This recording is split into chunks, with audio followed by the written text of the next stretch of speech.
If your life were a book and you were the author, how would you want your story to go? That's the question that changed my life forever. Growing up in the hot Las Vegas desert, all I wanted was to be free. I would daydream about traveling the world, living in a place where it snowed, and I would picture all of the stories that I would go on to tell. At the age of 19, the day after I graduated high school, I moved to a place where it snowed, and I became a massage therapist. With this job, all I needed were my hands and my massage table by my side, and I could go anywhere. For the first time in my life, I felt free, independent, and completely in control of my life. That is, until my life took a detour.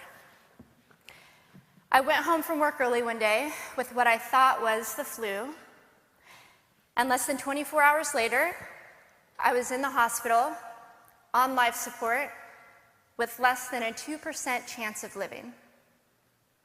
It wasn't until days later, as I lay in a coma, that the doctors diagnosed me with bacterial meningitis, a vaccine-preventable blood infection.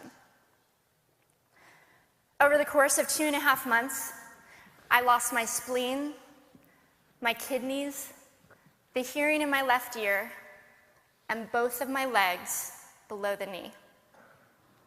When my parents wheeled me out of the hospital, I felt like I had been pieced back together like a patchwork doll. I thought the worst was over until weeks later when I saw my new legs for the first time. The calves were bulky blocks of metal with pipes bolted together for the ankles, and a yellow rubber foot with the raised rubber line from the toe to the ankle to look like a vein. I didn't know what to expect, but I wasn't expecting that. With my mom by my side and tears streaming down our faces, I strapped on these chunky legs and I stood up. They were so painful and so confining that all I could think was, how am I ever going to travel the world in these things? How was I ever going to live the life full of adventure and stories as I always wanted? And how was I going to snowboard again? That day, I went home, I crawled into bed, and this is what my life looked like for the next few months.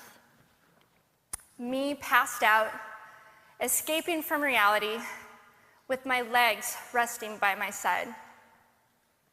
I was absolutely, physically, and emotionally broken. But I knew that in order to move forward, I had to let go of the old Amy and learn to embrace the new Amy. And that is when it dawned on me that I didn't have to be 5'5" anymore. I could be as tall as I wanted.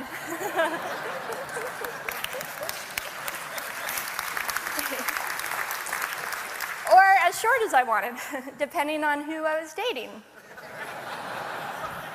And if I snowboarded again, my feet aren't going to get cold.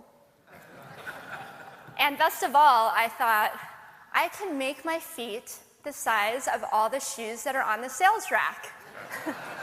And I did. So there were benefits here. It was this moment that I asked myself that life-defining question.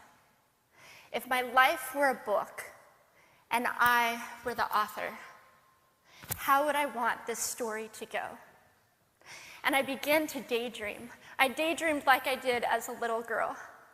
And I imagined myself walking gracefully, helping other people through my journey, and snowboarding again. And I didn't just see myself carving down a mountain of powder, I could actually feel it. I could feel the wind against my face and the beat of my racing heart as if it were happening in that very moment. And that is when a new chapter in my life began. 4 months later, I was back up on a snowboard, although things didn't go quite as expected. My knees and my ankles wouldn't bend, and at one point, I traumatized all the skiers on the chairlift when I fell, and my legs, still attached to my snowboard, went flying down the mountain. And I was on top of the mountain still. I was so shocked. I was just as shocked as everybody else, and I was so discouraged, but I knew that if I could find the right pair of feet, that I would be able to do this again. And this is when I learned that our borders and our obstacles can only do two things. One, stop us in our tracks, or two, force us to get creative. I did a year of research, still couldn't figure out what kind of legs to use, couldn't find any resources that could help me. So I decided to make a pair myself. My leg maker and I put random parts together, and we made a pair of feet that I could snowboard in. As you can see, rusted bolts, rubber, wood, and neon pink duct tape. And yes, I can change my toenail polish. It was these legs and the best 21st birthday gift I could ever receive, a new kidney from my dad, that allowed me to follow my dreams again. I started snowboarding, then I went back to work, then I went back to school. Then in 2005, I co-founded a nonprofit organization for youth and young adults with physical disabilities so they could get involved with action sports.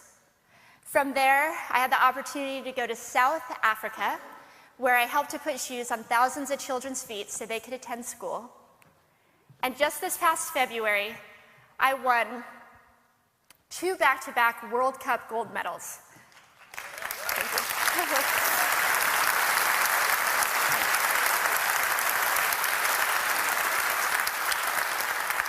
Which made me the highest-ranked adaptive female snowboarder in the world. 11 years ago, when I lost my legs, I had no idea what to expect. But if you asked me today if I would ever want to change my situation, I would have to say no.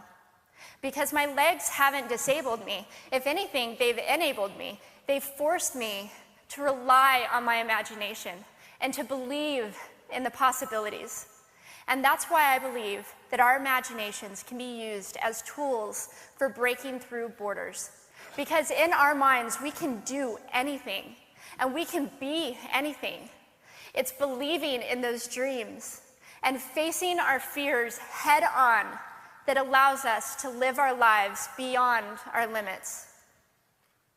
And although today is about innovation without borders, I have to say that in my life, innovation has only been possible because of my borders.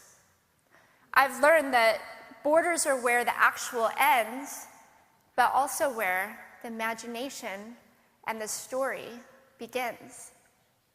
So the thought that I would like to challenge you with today is that maybe instead of looking at our challenges and our limitations as something negative or bad, we can begin to look at them as blessings.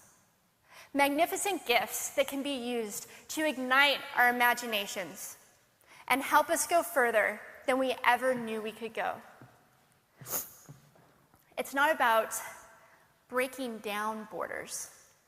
It's about pushing off of them and seeing what amazing places they might bring us. Thank you.